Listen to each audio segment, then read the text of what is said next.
everyone, and welcome to today's strategy webinar. My name is Alex Martin, and I serve as editor for Seed World. So sorry for that technical difficulty, and I am happy to be your host today. We are going to be diving into the world of big data today, and it's a broad topic to talk about, but we're going to have some fun, and we're hopefully going to learn how data can teach our plants to talk today. We're joined by three lovely panelists who are going to really help us tackle this agenda. But today, we're hoping to answer how we can help our customers reach their every potential when it comes to understanding data. We want to help them learn how to make their data actionable and how to make it manageable. So today, our experts are going to help us learn how can you manage your data? How can you make it actionable? What can you learn from that actionable data? And what data is going to look like in the future, because we know it's not going to stop just here. It's going to continue on. You should also be aware that we will be live tweeting during today's webinar. So if you'd like to join the conversation, please use the hashtag SWStrategyWebinar to connect with us. We'd also like to let you know that today's webinar is being recorded and will be made available about 48 hours after the proceedings at seedworld.com. And also, since this is a panel discussion, we'd really like to encourage you to ask your questions when you have them. I'll be sure to filter those to our panelists, and so you shouldn't have any worries about whether or not your question's going to get answered. But for now, we're going to bring on our panelists, who we are featuring three panelists today. Dr. Sebastian Schultheis, who is Managing Director of Computomics, Robbie Weathers, who is the Product Manager for Data within Granular, and Corteva's flagship brand of farm management software. And finally, Steve Cubbage, who is the Vice President of Data Service for AGI's Farm Mobile. So thank you three for joining me today. I'm going to stop our slide presentation so everyone can see our beautiful faces. And I want to get started with some introductions before we dive into our questions today. So I'll start with Sebastian and go around. But Sebastian, would you mind introducing yourself and Computomics? Yeah, thanks, Alex, for the invitation to this webinar. I'm Sebastian Schultheis, one of the co-founders of Computomics. We are a bioinformatics service provider, and that's also my background. Basically, we started the company in 2012 after I finished my PhD in bioinformatics, and I essentially studied using machine learning and applied to biological data, and that's what we're doing for our clients, and that's what we could do for you by combining the information from all different sources, including genetics especially. We are able to make predictions for how plants are going to behave in the field. Perfect. Thank you so much, Sebastian. Robbie, we're going to start with your introduction next, so we'd love to hear a little bit more about you, Granular, and Corteva. Okay, thank you. So I'm Robbie Weathers. I'm the data end product manager for Granular, which is Corteva's digital brand of product. So I'm responsible for making connections with our partners and also translating the data we get from the machines. Before I came here, I've actually been a consultant in the field for years, been a precision ag dealer dealing with product for now, I think 20 years now. So kind of watch this industry grow, watch the data grow as we've also come through this industry. Thank you so much, Robbie. And Steve, you get our last spotlight of the day. Talk to us a little bit about AGI and Farm Mobile. Yeah, I'm Steve Cubbage, and I'm Vice President of the services side or data services side with AGI Digital, and Farm Mobile is the division that I'm part of, and really focused on the technology that's delivering data directly from the machines in the field and efficiently getting it to the cloud and to on down the line to companies like Robbie's in a very efficient manner. So we'll certainly talk about it, but agriculture on the precision ag side still has a first mile problem when it comes to the data piece, and been part of that literally almost for the past 25 years, owning my own precision ag business, working with growers, boots on the ground. And certainly data is certainly something to be wrestled with, and it continues to be. I think you are definitely right about that, Steve, but I'm hoping all three of you will be able to help us tackle a little bit more about what it is that can make data a little bit manageable. So thank you so much for those introductions, everyone. Let's dive into some questions. And as always, if I ask you a question and you'd like to add on to someone else's, please feel free. Sebastian, I thought we could start with you today because you're coming from a different facet of agriculture than both Steve and Robbie, specifically a little bit more from machine learning and as well as the breeding data side. So can you tell me about what is some data you receive when working with specifically breeding? Yeah, so I guess a lot of it is going to be similar. There's going to be weather data, soil information about yield and other phenotypes that are being measured. Probably in some cases it's be more detailed phenotyping data because there is this component of really selecting which variety that we're seeing in the field is going to be the new commercial candidate for releasing them as a seed. And that means there has to be very thorough checks on all of the different characteristics that you normally see in fully commercial varieties. And then there is this big component of genetic information about the plants. That's probably not something that people on the farm will deal with because you only have very limited selection of seeds to begin with.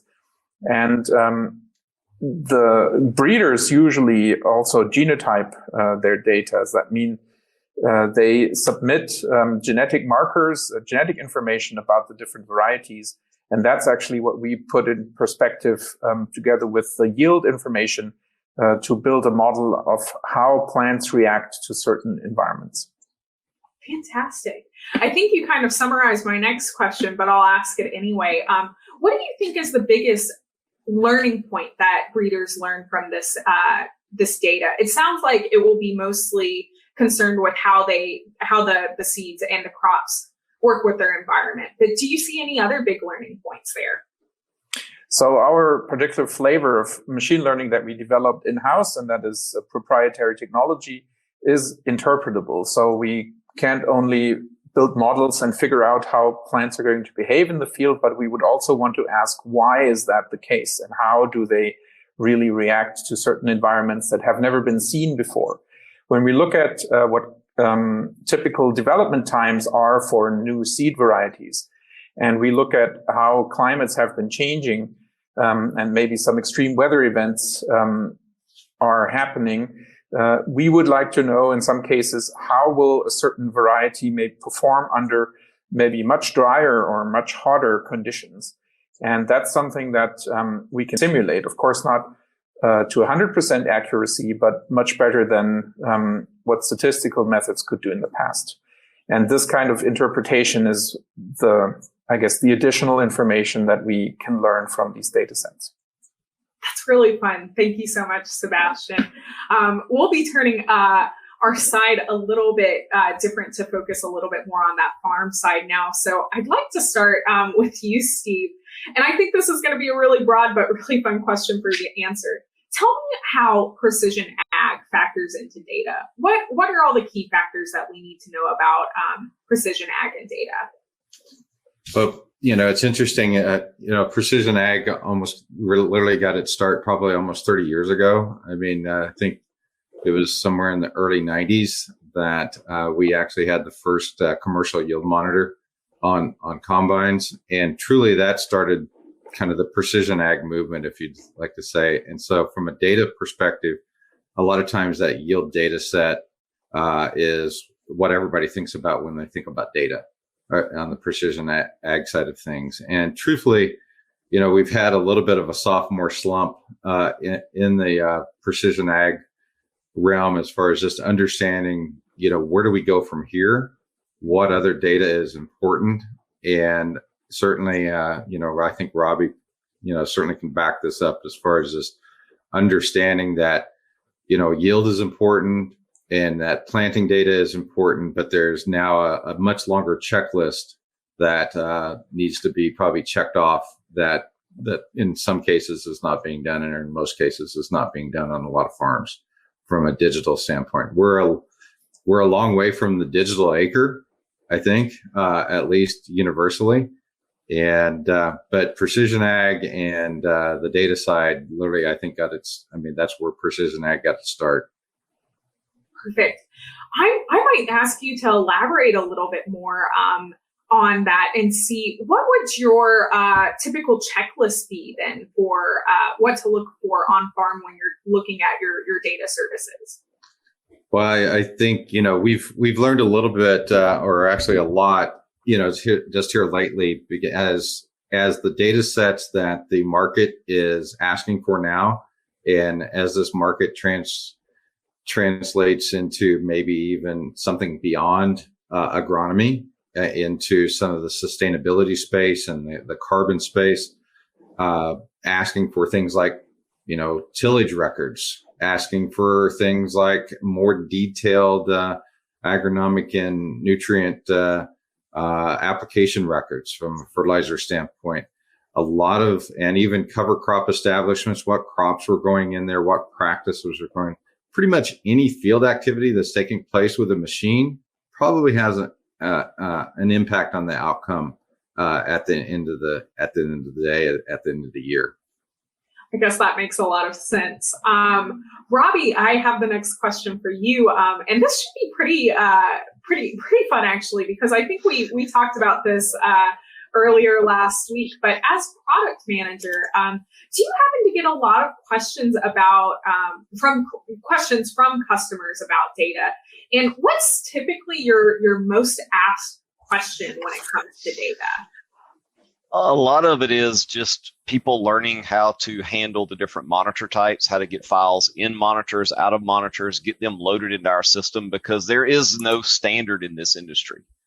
Everybody does it a little different. Even when we make standards, each company's got their own little twist. So it's learning, this monitor, you do it this way. This monitor, you do it this way. This monitor, you have to have it set up this way to get this data, to get this to work.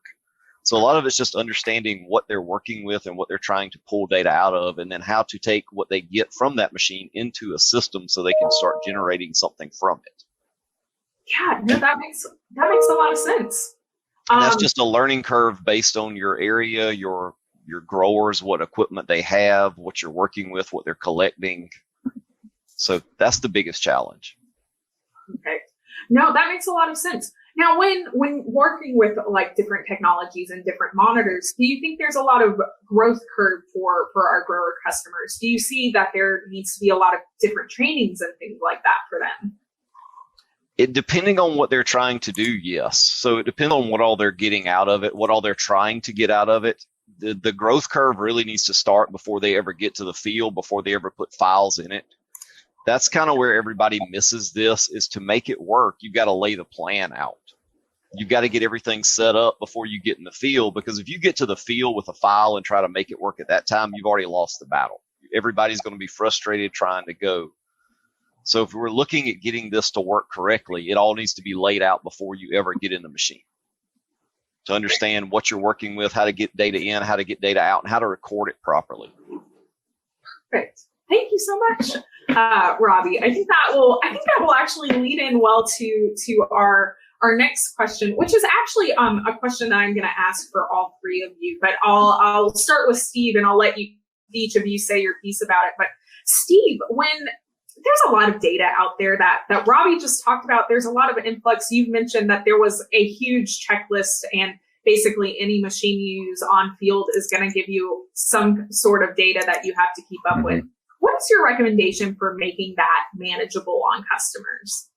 That's something that from the AGI Farm Mobile side, we've really focused on just making it as simple to collect and deliver as possible, and making and automating that and standardizing like as much as possible as we can, getting that data, literally out of the field in real time, and being able to to deliver that to whatever platform it might be. So, I mean, I always ask the question to the growers, how portable is your data? I mean, if you had to basically, deliver data, today or tomorrow, how easy is it to deliver to a certain customer, certain opportunity that you might have, whether it's a carbon market or whether it's an agronomist or trusted advisor? Can you lay your hands on it, and do you have control over it? So that's super important. And truthfully, going back to what Robbie had talked about, laying the groundwork is something that I don't think there's been enough education in the industry around, just how to basically collect good data and where to start. And sometimes it starts as simple as something as being able to have field boundaries for that data to flow into, or having those buckets that data can flow into. Because one of the frustrations that we usually have with a lot of customers is that they don't realize that they don't even have an exportable set or portable set of field boundaries that can be used and for data to flow into another system. And so what you don't want is data pigeonholed into some PC system where it's just going to go to retire and not be used. Perfect. Thank you, Steve. Robbie, I'll let you go next, and we'll save Sebastian for last since he'll look at it from the breeder side. But do you have anything else you'd like to add on data management? Yeah, and I'll add to what Steve was going on. And it was, as I was thinking about this, I actually thought of a story about my youngest child. When she was 3 years old, we went and took her out to Halloween for the first time, and we sent her up to a house to go get candy. And she knocks on the door, looks up at her older sister, and goes, "I hope this works." And that's what we're doing with data. We're going out there with a USB, we're going out there, we're plugging it in, and we're saying, we hope this works. And if we're going to manage it, we have to get this plan in place of what are we trying to accomplish? What do we want this information to tell us? What do we want to feed in? How do we want to make these things work for your advantage, for the grower's advantage, for the researcher's advantage? Because it's not going to just tell us things. Thanks, Robbie. I really hope she got some candy when she knocked on that door. She was good. And I'll add to the rest of that story, and this is kind of the rest of the data story, is once that little 3-year-old realized she could get candy, she was ready to go to every house she could find. And that's the way data works. Once you build the plan and show that customer how they can get information from it, then they're bought in. They are then ready to go and invest with you into setting things up, doing the field boundaries, doing the naming, like Steve. People don't realize just how important naming is. Yeah. Just these little things all add up. Definitely. I believe that. Thank you both. Sebastian, I think you get a rather unique perspective here again, because not only are you working with plant breeders, I'm sure plant breeders are a little bit more familiar with managing their data, but what is your typical recommendation for making sure that data doesn't just take over and just overwhelms a plant breeder? Yeah, some of the things that both colleagues mentioned already is familiar, because everybody does things a little differently. And that means we have to adapt our methods to make sure that we can import the different types of data sets that people are delivering. There's different vendors for genotyping, of course, and different methods for it. But luckily, that's really our business. That's what we especially in bioinformatics, have to deal with all the time, that we are able to then take in different diverse data sources, very heterogeneous data, and make sure that it works together and connects well. And we've developed methods for that across that science, I guess. And the journey that we take our customers on is also one of discovering what their data can do for them. And I guess then it's very similar to what you just described. Once people see what the data can do for them, they do want to collect more and more accurate data sets in order to make those predictions also more valuable. And because when we deliver these kinds of things with simulations in many different locations, for example, it's worth quite a bit of field trials, and it can save space on that side, or it can really cut down on the time it takes. So there is a lot to be said for getting that education and getting looking at how you can best manage that data and make sure that it goes to the right places in the very beginning already, and to continue to automate that, because once you've done that, data will pay off. Perfect. Thank you so much. My next question, it's another all three of you question, but I'm going to start with Sebastian this time. With so much data available, I think we've already started talking about how you can make your data actually work for you. But Sebastian, what is your best recommendation to making sure that your data is actionable? So the data for breeding, especially, there are a lot of things that can be used, or people think they might have an influence, or maybe they are buying certain data packages from commercial vendors in order to get that additional maybe accuracy or so. And one of the features of our software tool Exceed Score is that it can tell you how valuable each data set was for the prediction that we deliver.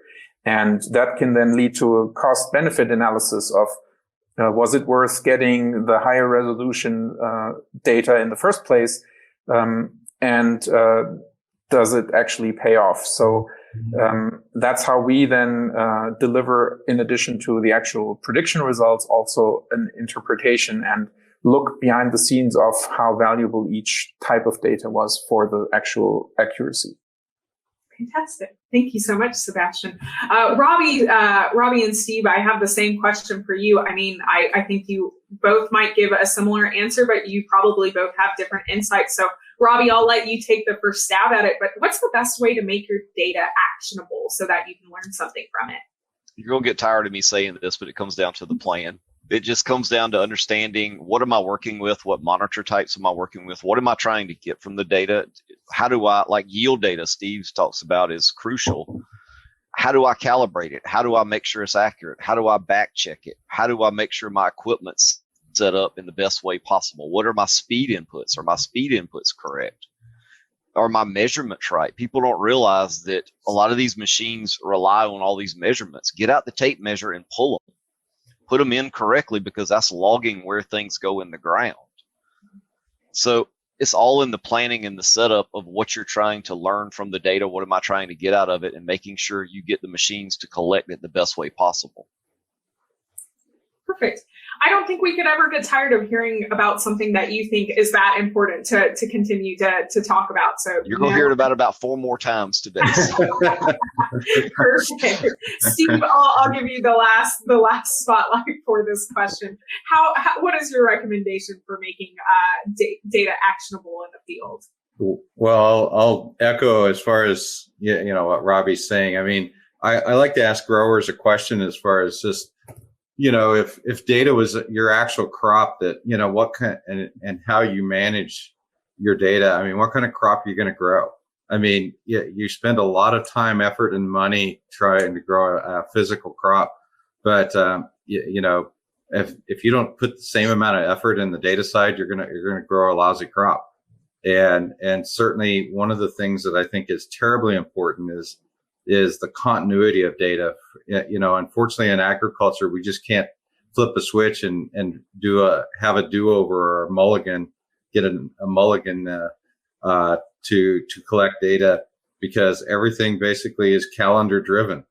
And so you don't get another chance for another year a lot of times. And so having that continuity of data over multiple years is very important. And unfortunately, I think a lot of times at the farm level and even the industry level, we look at data as being almost like a slot machine, or trying to pay off like a slot machine in Vegas. And truly, it's more like a 401k.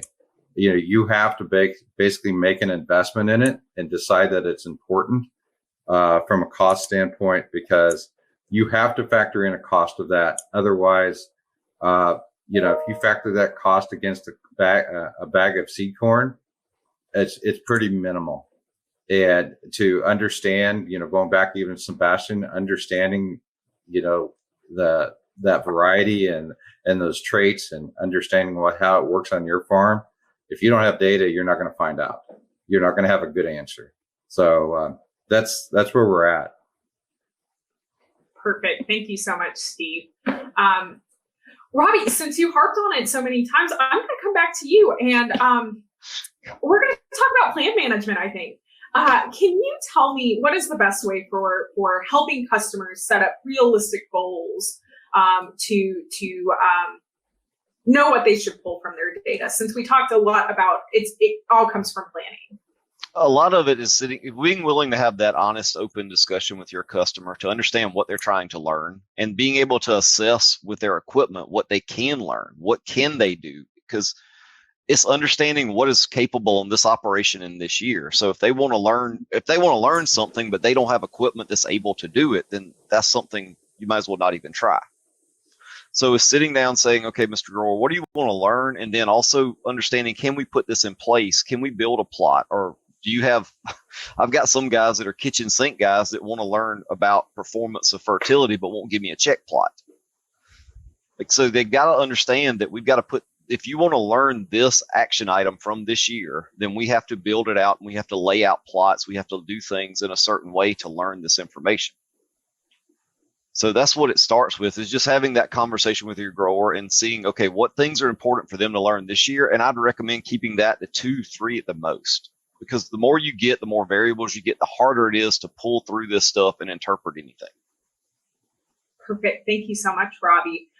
We did get an audience question from Sandeep. I believe, Sebastian, this question is going to be directed to you because it is talking about genomic-based varieties and hybrid prediction. So in the case of genomic-based variety and hybrid prediction, should training set data be replicated over a couple of years, or is just a single year of data enough? Do you recommend, I think that means, do you recommend making sure your data is continuous year after year, like Robbie and Steve were just talking about on the farm level?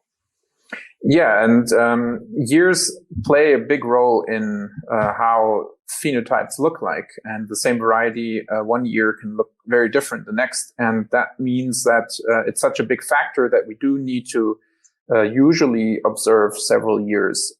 Now, when we do have a breeding program that we've already monitored for several years in the past, and completely novel genetics are being introduced, we do have a chance of getting fairly decent predictions off of that because of the already existing interpretability and the already existing models that we can use. But if we start out fresh with a completely new program, then we first need to do at least 2 or 3 years of or growing cycles of phenotyping.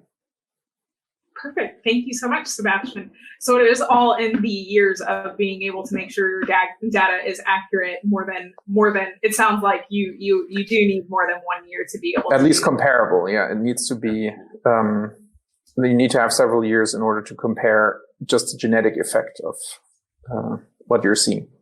Well, and I can add to that, because as we are looking at data and as we're getting data, it's just the more data I have, the more risk I can take with certain things. So if I have multiple years where I have good trend lines, then I can take more risk. If I've only got a single year of information on a variety, then I have to manage my risk with the information that I have going to a grower for recommendations. Perfect. Thank you, Robbie. Thank you both. And thank you, Sandeep, for your question. Just a reminder, if y'all have any other questions, please feel free to ask. Our panelists would love to answer them. Getting back to a couple of other questions that I had for you. Sebastian, I know computomics works a lot with machine learning and plant breeding with kind of the tie of let the machine learning ask questions that you didn't think of. So can you tell me a little bit more about that? How can machine learning know what questions to ask to help breeders adjust their goals while they're working? So one of the things that we usually focus on with breeders is really just increasing yield year after year with every new cycle. But we can also look at other phenotypes, of course. And sometimes it's a combination of things that will then maybe open up a new region, a new environment that they could be selling their seeds into because it's very suited for that. And that's something we can help look for. And we can also identify which of the varieties would really be sort of the off-road vehicle that everyone's looking for that can do well in almost any situation might not have the greatest yield overall in those extremely good years, but is the most reliant even on weak soils and on years with certain weather conditions. So these are the kinds of things that we can get breeders to look into when they're using this technology or similar technologies to really understand the kinds of questions that come after the initial one of increasing yield. Okay, thank you so much, Sebastian. Steve, this should be a fun question for you. What is the true value of field, fleet, and quality data for the farmer, the processor, and ultimately the consumer? Yeah, I think, the bottom line is that every crop has a story and there's a journey that takes place and it literally starts, by putting that seed into the ground and being able to document that and have visibility from literally all the way down from the consumer all the way through the supply chain. Truthfully, that's what's being asked for. And certainly we're still kind of, there's the saying that we're building the airplane as we're taxiing down the runway. And that's literally kind of where we're at in when it comes to the data portion. But there's going to be a lot of pressure, I think, put on at the production level, at the farmer level, to be able to produce this data sets that the rest of the supply chain is looking for. So it's going to be interesting, but it's exciting, and there's opportunity as well. Going back to even one of Robbie's comments, being able to understand where we are from a technology standpoint. Is your farm ready for that? And what are the gaps in technology to be able to provide that? And just looking at that whole thing from a holistic standpoint, from a technology assessment, I think is because there's a lot of legacy technology out there today. And, I hear Robbie talking about data cards and USB sticks. Wow. We need to get into, the digital realm. It's kind of like going from analog TV to digital. There's some work to be done. Perfect. Thank you so much, Steve. Robbie, I have another question for you, and you'll have to pardon me. I think this is a little bit of an off-the-cuff question for me, but what would be your best piece of advice to give seed companies who might be looking to better talk about data with their companies? What would be your suggestion or piece of advice to them? So are you talking about data collection from the Yes. grower standpoint? Yes, I think so. So from the seed company getting data from a grower? Yes, that's correct. Start with what you're going to do with it. Start with your data privacy policy. Mm-hmm. We've got a very well one laid out here at Granular Corteva that spells out exactly everything that that we do with the data and that the customer owns. And that's the first place I would start, because growers are going to be skeptical about giving their information to a company and feel like it's going to be used against them. So before you ever start talking, tell them what you're going to do with the data, and how it's going to be used to benefit them and benefit you. Perfect. I think I was going to add to that. I think that's a great point as far as just the growers need to control their own destiny a little bit, because as mentioned earlier, this data is being used in ways that, even 2 years ago, growers probably didn't have some of these opportunities. And truthfully, as we get into some of these sustainability type markets or carbon markets, being able to use data sets outside of what I call the traditional agronomic ways, being able to have control and have the portability of that data, because it's going to be plugged in multiple places. And that's the growers that can do that, or the producers that can do that the best, are probably going to have the most opportunities. Perfect. Thank you, Matt. Thank you so much, both of you. I got another audience question. This one's a long one, so I'm going to need y'all to hang in with me a little bit. And it's specifically talking about what data you can access from the cleaning process of the plant. So I'm not sure who this would be best to ask specifically, but if anyone would like to jump in and answer it, that would be perfect. It says, the journey from the first mile of breeding to the last mile, a successful commercial variety, passes through the plant cleaning process. What data is being collected to assess whether this variety is performing as expected through the cleaning process and on to the next cycle? That's from Cal. And so thank you, Cal, for your question. But if anyone would like to take a stab at how, what amount of data is being collected from the plant cleaning process, that would be fantastic. And it might be a question, sorry, Cal, this might be a question we have to look into later, but we'll find your answer too. I think, Steve, you look like you might want to say something. Yeah, I just have a question to the question as far as when they talk about the plant cleaning process, what is exactly as far as the reference or context there? Oh, let's see. That I'll see if Cal, if you want to add on a little clarification for that, I will come back to your question and we'll answer it. But until then, Kristen also asked another question, which is, when it comes to making the data both accessible and actionable for the grower, is it realistic to put this solely on the tech provider, or is it on the grower? Robbie, you might be pretty good at answering. Oh yeah, I'm good at this. I'm good at this one. So the problem is we are only so good in technology with the data. Once data is collected, there is only so much we can do to change it. So this is where the grower has to be working with the company they're working with to understand, I have to collect data in this fashion to get the answers out I want. And this is where the growers have to be bought into collecting it properly, because, and I'll say this here, I'll tell everybody, probably 80 to 90% of my data issues happen between the steering wheel and the seat on a machine.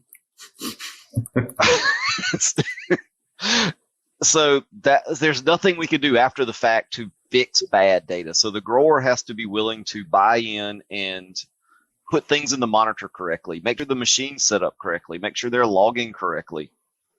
There's a lot of little steps that have to be in place that we can't fix. Steve will probably add on to this some more, but yeah, I could definitely see, there has to be buy-in from the grower. This is not something that you just sit back and it just magically happens. And so our product manager on our side has a saying also that,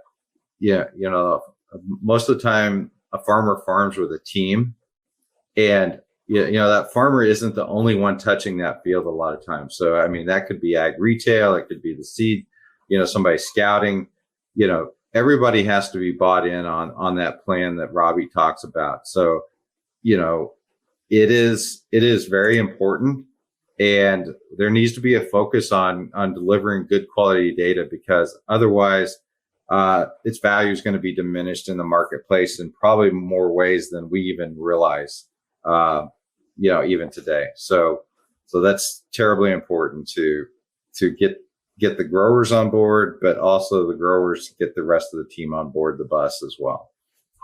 Perfect. Thank you so much. Sebastian, you might have something to add on from the breeding side. So maybe I'll reframe the question for you. Do you think it's realistic to put accessible, making the data both accessible and actionable on the tech provider, or is that solely on your plant breeder clients? But they have to be bought in, very similar to the growers. And we also see this issue, of course, that they have a lot of vendors to choose from, and they have a limited amount of time, of course, to test these kinds of things. So we're also able to then give them some advice on what exactly to choose in order to really maximize the benefit that they're getting from these data sets, and making sure that as tech providers, we also then choose the kinds of data sets that benefit them, because that's really, it has to be a partnership, and it isn't just about benefiting basically the people using the data afterwards, but when the collectors of the data sets also are really bought in and really understand what they're getting, that would be, I guess, the best case scenario. Great. Thank you so much. We have about 5 minutes left, guys. So I'm going to wrap this up with one last question from me that hopefully all three of you will be able to answer. It's kind of a fun question. I'm going to ask all three of you to look in your future crystal ball and see if you can predict the future a little bit for me. But we'll start with Sebastian and go down the line again. But I'd like to ask you, what do you think the future of data is going to look like? What do you think we'll be able to learn a little bit more in the future from data? Sebastian, I'd love you to look into your crystal ball first, and then we'll go down the line. All right. It's always a bit difficult to talk about the future, but I think what we are going to see is really integration of different data sets. I think as we already mentioned, there is going to be things that we can do 2 years from now that we aren't really considering at the moment. And so curating the data, making sure that maybe we can still trace back who created it and when, making sure that it may have a second life as a data set in research or something like this, that is going to be very helpful. And I think the biggest advancement, at least in our field, is going to be more interpretability and understanding of biological mechanisms. Because if we can look into the reactions of these varieties to certain environments, to maybe more extreme conditions, and understanding how these plants then react to these stimuli, we should be able to select better varieties that are able to withstand these conditions, or just produce things that the kind of crops that are able to grow in maybe lesser soils and use less fertilizer, use less inputs in order to fulfill certain sustainability goals and make sure that we still get the yield that we need to feed everyone. Perfect. Thank you so much. Steve, I'll direct the next predicting future question to you, and we'll leave off with Robbie, but we'd love to see what you think data would look like in the future and what we might be able to learn. Well, I think, for producers specifically, I think there's two futures that are possible. And one, is where the producers themselves control the data and control their own destiny, or the data controls them. And so I think those are the two choices, moving forward. We certainly are going to have to progress from where we are today and really put a higher priority on data and data sets, and starting to understand that from an industry perspective, from the top down and bottom up. Certainly those conversations need to happen sooner rather than later, because there certainly could be literally a haves and have-nots as far as some of these opportunities start to present themselves. The question is, are you ready to engage in that, or are you going to be 3 years behind the curve waiting for 3 years worth of data to, you don't want to start at a deficit. So if you haven't started collecting data in a standardized form in a good way, you should have started yesterday, but at least start today. Perfect. Thanks so much, Steve. And Robbie, we'll leave off with you. Same question. Look into your crystal ball and tell us what it's going to look like for data in the future. So what we're seeing now, and especially in the machine collection side, is the density of the data we're getting is growing exponentially. Where it used to be a machine would log 2 or 3 different attributes at one time a second, now we're getting 28 to 30 at 5 to 10 times a second. So our data density is going up dramatically as we're putting more sensors on, as we're putting more things on. And then as we get into things like See and Spray, where we'll be capturing images going through the field, this is only going to increase, making it more crucial to what Steve was talking about, getting rid of cards and getting into digital transmission of data, making it easier to share these files back and forth.